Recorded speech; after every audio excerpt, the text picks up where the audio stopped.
Hi மக்களே, வணக்கம். Welcome back to my channel. இன்னைக்கு என்ன பார்க்க போறோம்னா தேங்காய் பால் சாதம் பண்ண போறோம்.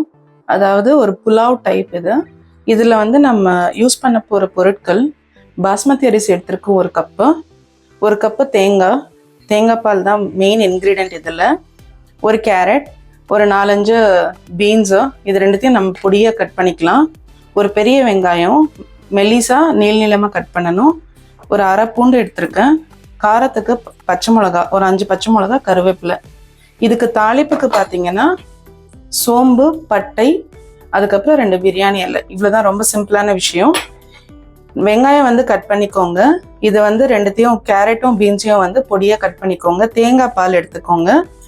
அரிசியை வந்து அட்லீஸ்ட் ஒரு 1/2 மணி நேரம் ஊற வைங்க.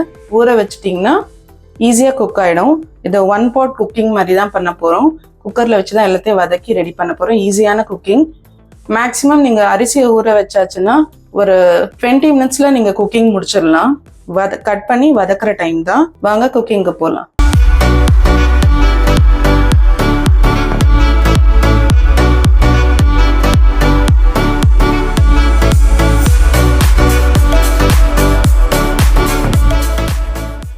தேங்காய் பால் சாதத்துக்கு தேவையானதெல்லாம் ரெடி பண்ணிட்டோம். தேங்காய் பால் எடுத்தாச்சு. வெங்காயத்தை மெல்லிசா நீளமாக வெட்டியிருக்கோம். பச்சை மிளகாய் வெட்டியாச்சு. பூண்டு இடிச்சாச்சு. கருவேப்பிலை எடுத்திருக்கோம். பீன்ஸும் கேரட்டும் நல்லா பொடியாக நறுக்கியாச்சு. தாளிப்புக்கு எடுத்து வச்சிருக்கோம். இந்த பவுலில் தான் நம்ம ரைஸ் மெஷர்மெண்ட் எடுத்தோம், பாஸ்மதி அரிசி. ஸோ இதே அளவில் நம்ம 2 கிளாஸ் இதை தேங்காய் பால் யூஸ் பண்ணிக்கலாம்.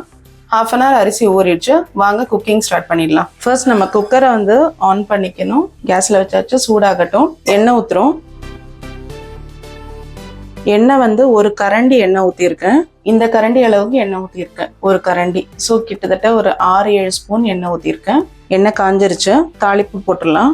சோம்பு, பட்டை, பிரியாணி இலை போட்டுறோம். இது கூடயே நம்ம கருவேப்பிலை, வெங்காயம், பூண்டு, பச்சை மிளகாய் எல்லாமே போட்டுடுறோம்.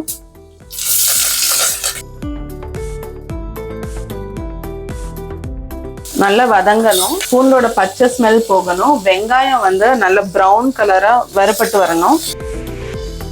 இப்போ வெங்காயம் நல்லா வதங்கிடுச்சு. இப்போ கேரட், பீன்ஸ் போட்டுடலாம். இதுல நல்லா மிக்ஸ் பண்ணிக்கோங்க. இப்போ தேங்காய் பால் சாதத்துக்கு தேவையான உப்பு போட போறோம். 1 ஸ்பூன், ஒரு 1/4 ஸ்பூன் எக்ஸ்ட்ரா போடுறோம். நல்லா வதக்கிக்கோங்க. அவ்வளவுதான், பச்சை ஸ்மெல் எல்லாமே போயிடுச்சு. இப்போ தேங்காய் பால் ஊத்திடலாம். லைட்டா மிக்ஸ் பண்ணிக்கோங்க. இப்போ இதெல்லாம் அரிசியை போட்டுடுறோம். ஊற வச்ச அரிசி, பாஸ்மதி அரிசி. பச்சரிசிலையும் தாராளமா பண்ணலாம். ஸோ நீங்க குக்கர்ல வந்து வைக்கும் போது 1:1 அப்படின்னு வைக்கிற மாதிரி இருந்தா நீங்க ஒரு 1/2 கிளாஸ் எக்ஸ்ட்ரா வச்சுக்கோங்க. ஏன்னா காயெல்லாம் வேகணும். நல்ல தண்ணி வடிச்சுட்டு அரிசி மட்டும் போட்டுக்கோங்க. அந்த தேங்காய் பால் வந்து கரெக்டா இருக்கும் மெஷர்மெண்ட். இல்லைன்னா சாப்பாடு குழஞ்சிடும். இப்போ எல்லாமே மிக்ஸ் பண்ணியாச்சு.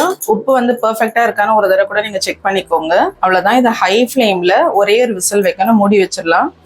கரெக்டா ஒரு விசில் வச்சுட்டு அதுக்கப்புறம் 2வது விசில் வரதுக்கு ஒரு 2 minutes முன்னாடி ஆஃப் பண்ணிடணும். கரெக்டா இருக்கும். தேங்காய் பால் சாதம் பர்ஃபெக்டா குக் ஆயிருக்கு. கீழே ஒட்டல, பர்ஃபெக்டா வந்திருக்கு. நீங்களும் இதே மாதிரி தேங்காய் பால் சாதம் வீட்டில் செஞ்சு அசத்துங்க. நெக்ஸ்ட் வீடியோவில் மீட் பண்ணலாம். ஹாய் ஃப்ரெண்ட்ஸ், வீடியோ லைக் பண்ணுங்கள், சேனல் சப்ஸ்கிரைப் பண்ணுங்கள், உங்கள் ஃப்ரெண்ட்ஸ் ஃபேமிலி எல்லாருக்குமே ஷேர் பண்ணுங்கள். தேங்க்யூ.